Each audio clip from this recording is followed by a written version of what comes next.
தோழர்களே, பனையூர் பாமக பிரிவு தலைவராக இருக்கின்றவர் டாக்டர் அன்புமணி அவர்கள்.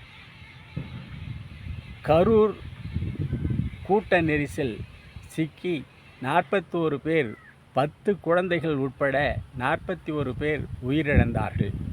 அந்த பிஞ்சு குழந்தைகளை பார்த்து நம்முடைய கல்வி அமைச்சர் அன்பில் மகேஷ் பொய்யாமொழி அவர்கள் அழுதார், கண்ணீர் விட்டார்.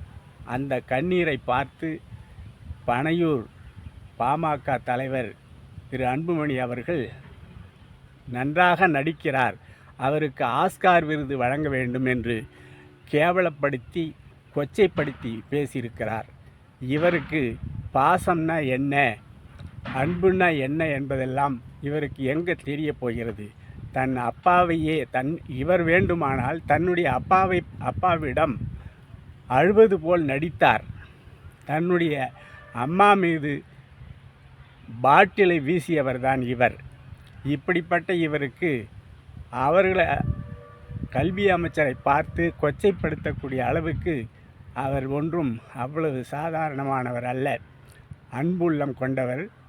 குழந்தைகளை பார்த்து அழுகின்ற போது எந்த மனிதனுக்காவது அப்படி ஒரு எண்ணம் சொல்ல தோன்றுமா என்று நமக்கெல்லாம் தெரியவில்லை.